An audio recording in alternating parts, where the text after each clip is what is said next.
In this video, I'll be working out the section 6.2 Day 2 notes, which is still over inverse relations and inverse functions. And in problem 1 and problem 2, they're specifically going to look at relations. And number 1 is a review problem all the way from chapter 2. It says, determine whether the relation in the graph is a function. So if I give you the picture of a relation, if I give you that graph, how do I know if that graph represents a function? And so you are going to use the vertical line test. The vertical line test is a way that you can determine if a graph represents a function. And for example, we learned that you just draw some random vertical lines through that graph. If each vertical line passes through the graph once or even less than once, so no more than one time, then this graph is a function. So in the last video for section 6.2, I told you that you can know if a relation is a function if none of the x values are repeated. And that was a review concept that we learned back in chapter 2. We learned the vertical line test in the exact same section back in the beginning of chapter 2. So just another reminder here, because now we're going to talk about the inverse of the relation. So in the first graph, they gave you this parabola. Okay, so this is given to you. And that exact same graph is given to you in problem number 2. They want to know, does the inverse of this graph, is it going to be a function as well? So I want to make it clear, they are not giving you a picture of the inverse.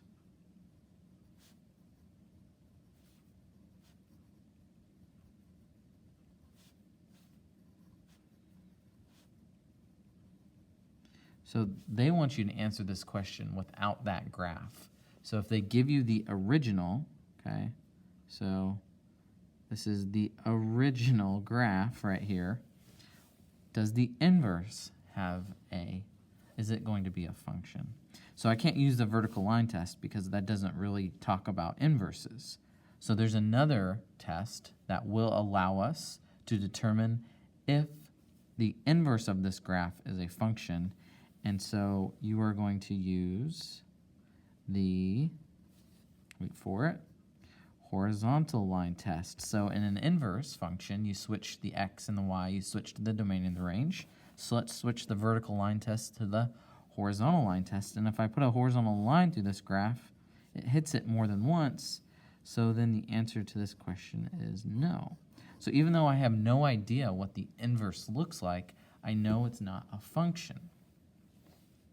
So let's kind of wrap that up here in problems 3 and 4. It says for each one, find the inverse, then determine whether if that inverse is a function or not.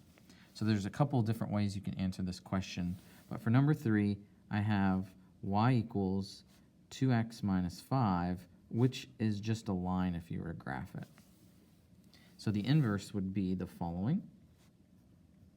So I switch x and y, and I'm going to add the 5 over, and then I'm going to divide by 2. When I divide by 2, you can write it like this. Or maybe a better way, and I'm going to use the function notation here. A better way would be like this.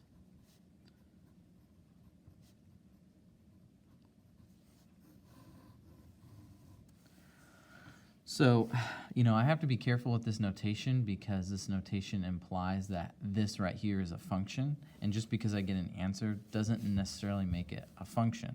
So we have to be careful. So the original one is a line. We know that a line is a function, and this one right here is a line as well. So we know both of these are going to pass the vertical line test. So the lines are different. I know I just drew a quick sketch. The lines are slightly different, but both of these functions, the original and the inverse, are going to represent functions. So this is a function. Now, if I didn't know what this answer looked like in terms of its graph, let's say I got something really weird here and I had no idea what this graph was, I could go back up to this one and use the horizontal line test, because the horizontal line test talks about this graph even when you don't have it. And I'm going to do that for number 4. So number 4, it's a parabola. Now, while a parabola is a function, if you use the horizontal line test, we know from question number 2 that it will not pass the horizontal line test. So whatever my answer is that I get down here, I know that the answer is not going to be a function. Okay, so I'm going to go through this work, but I know it's not going to represent an actual function. So let me go ahead and write out y equals x squared minus 3. Switch the x and the y. I'm going to add 3. And then I'm going to take the square root on both sides, and I get this right here. And I'm not going to use the inverse function notation because this right here is not a function. We don't know what this graph looks like yet. We will, and we'll talk a little bit more of why it's not a function. But basically, I'll tell you right now, it almost looks like a parabola on its side. And if you were to use the vertical line test here, you could see that it would not pass the vertical line test. So a little hint towards the next section here. All right, let's go ahead and flip to the back of the notes. A couple other things about inverses, and then we'll kind of be done with those. Number 5 says to sketch the inverse. The easiest way to sketch an inverse is to write some points off to the side.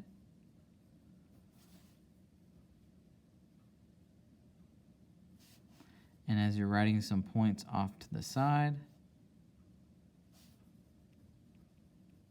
you literally just switch those points around and then regraph those points. So if they ask you to sketch an inverse, find some points, switch the x and the y, and regraph.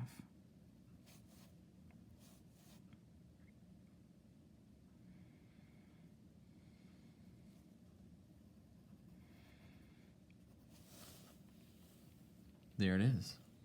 So don't make this more complicated than what it needs to be. Yes, there's some symmetry involved. You know, we talked about this in the last video, how there's a mirror line there or some mirror images, but honestly, just kind of flip the points around to find the inverse and then regraph it. All right, number 6 says, show that the following are inverse functions of each other. So if I give you f of x and g of x, show that they are inverses. So I will find the inverse of f, and then I will find the inverse of g, and see if things match up. So for f of x, that is y equals 3x minus 2. I'm going to switch the x and the y, and then I'm going to add the 2 over, and then I am going to divide by 3. And if you look carefully here, that answer matches completely with g of x. So far, so good. Let me do the reverse. Y equals x plus 2 over 3. Switch the x and the y. I'm going to multiply by 3. And then I'm going to subtract the 2. And you'll notice that that matches completely with this. So it's just kind of like a matching game here. I just want to see and confirm that they are inverses of each other. So I'll just check those off. Kind of the last thing here in terms of problems, we're going to go back to composition. I want to take g and place it inside of f, and then I'll take f and place it inside of g. But these are inverses, all right? We just confirmed that they are inverses of each other, so something special is going to happen. So let me take f of x, so 3 times something minus 2, and let me put in g. And as I put in g, hopefully you can notice that right off the bat, these 3's are going to cancel.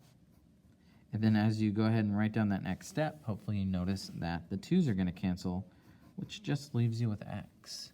Let's see what happens on this side. So I've got g, which is something plus 2 over 3. Put in 3x minus 2, and kind of the reverse happens. The 2's are going to cancel first, and then as you write down the rest of the problem, the 3's are going to cancel. And so this brings up the x again, and it brings up a really important property of inverses. When you do function composition of inverses, everything cancels and it always gives you back x. And the reason why things cancel is because an inverse function undoes the original operations in the original function. So whether you take f composed with the inverse of x, or you take the inverse, doesn't matter the order, of f of x, you are always going to get back x. Very true statement right here. And that right there is going to be the end of your video. And that's end of inverses.